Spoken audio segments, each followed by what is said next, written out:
नमस्कार। About India channel में मैं अनिल केसरी आपका स्वागत करता हूं।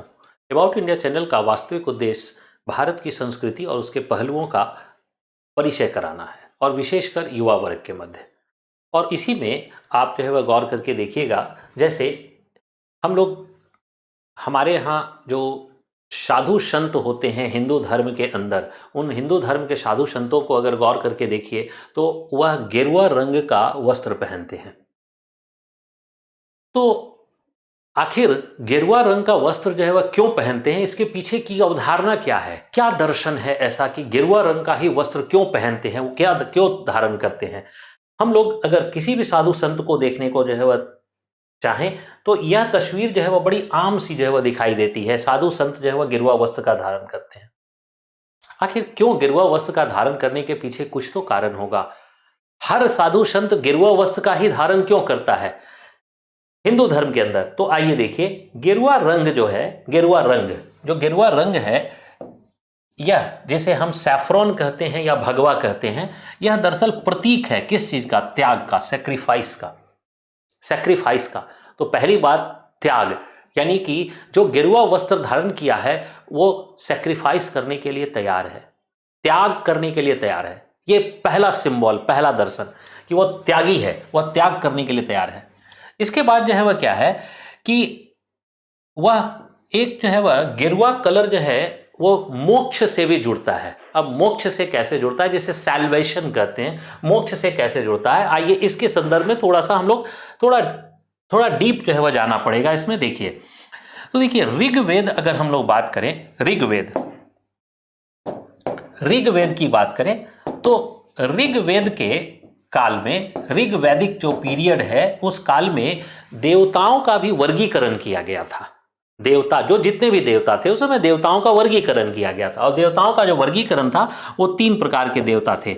एक अंतरिक्ष देव यानी स्पेस में रहने वाले देव, दूसरा जो है वह भूदेव यानी पृथ्वी पर रहने वाले देव, और तीसरा मध्यस्थ देव। तो अंतरिक्ष देव में कौन हो सकते थे? तो जैसे हम लोग कह सकते हैं उदाहरण के तौर पर इंद्र अंतरिक्ष में। भूदेव कौन? तो जैसे सोम यानी वनस्पति के देवता जो है वह ये, या जो है वह हम लोग बात कर सकते हैं वरुण, जो जल निधि के देवता थे, जल के देवता वह। तो ये सब जो है वह क्या है? धरती के देवी देवता, या जो है वह नदी देवी, तो ये सब धरती के देवी देवता हैं।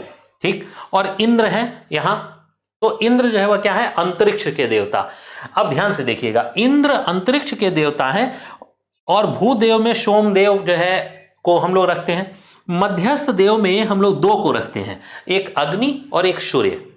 इनको जो है वो वर्गीकरण में रखा गया था, अग्नि और सूर्य, इनको मध्यस्थ माना गया। अब मध्यस्थ क्यों माना गया? तो मध्यस्थ का मतलब है कि अंतरिक्ष देव, देखिए अंतरिक्ष देव,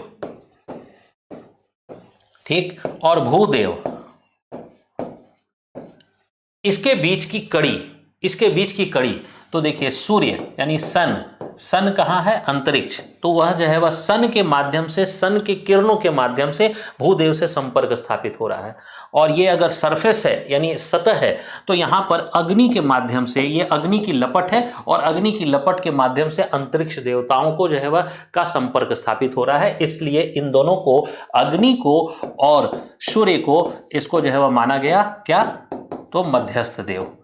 सूर्य जो है वो अंतरिक्ष देव से भूदेव की तरफ संपर्क, और अग्नि के माध्यम से भूदेव से अंतरिक्ष की ओर का संपर्क यह स्थापित होता था। अब इसके गौर करके देखिए, जब अग्नि की ललक, जो अग्नि की ज्वाला जो प्रज्वलित होती है, तो अग्नि की ज्वाला प्रज्वलित होती है तो वह कलर कैसा होता है? तो भगवा। अग्नि की ज्वाला जो है वह जो प्रज्वलित होती है उसका कलर कैसा होता है? भगवा। ठीक है। इसके बाद अगर सूर्य की जो है वह लालिमा जो है वह देखें तो सूर्य की लालिमा कैसी होती है? तो वह भी भगवा। सूर्य की लालिमा भी कैसी होती है? भगवा। चाहे वह सूर्योदय के समय का हो या सूर्यास्त के समय का हो, दोनों ही जो है वह लालिमा जो है वह कैसी होती है? भगवा। ठीक है। अब इसके माध्यम से संदेश देने का प्रयास किया गया कि किसी भी व्यक्ति को दरअसल मोक्ष चाहिए। किसी भी व्यक्ति को क्या चाहिए? मोक्ष। और हमारे यहाँ कल्पना की गई है कि मानव जो है, मानव कहाँ रहता है? तो मानव जो है वो धरती पर रहता है। और स्वर्ग, स्वर्ग जो है वह कहाँ है, तो वह आकाश में है। स्वर्ग कहाँ है, तो वह आकाश में है। अब मानव को मोक्ष चाहिए, मानव को मोक्ष चाहिए, तो मानव की जो आत्मा है, मानव को जो मोक्ष प्राप्ति होगी वह जो है वह किधर से होगी, तो धरती से जो है वह किधर होगी, आकाश की ओर संपर्क होगी। तो धरती से आकाश की ओर का जो संपर्क है वह मोक्ष दिलाने वाले के, साल्वेशन, जैसे अग्नि और सूर्य जो है वह क्या है, मध्यस्थ हैं।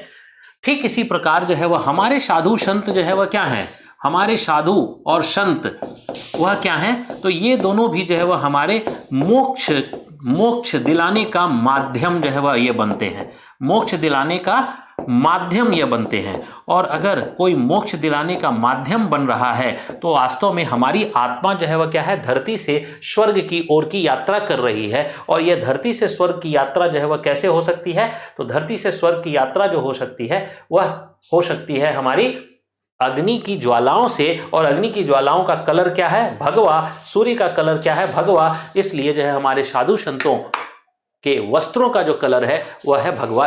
यानी इसके द्वारा हमें यह संदेश देने का प्रयास किया गया, एक कि ये जो है त्याग या सेक्रीफाइस का जो वह प्रतीक है ये, और दूसरा कि ये इनके माध्यम से ही दरअसल हमें मोक्ष की प्राप्ति हो सकती है, इन्हीं के माध्यम से ही हमें मोक्ष की प्राप्ति हो सकती है। धन्यवाद, थैंक यू, नमस्कार।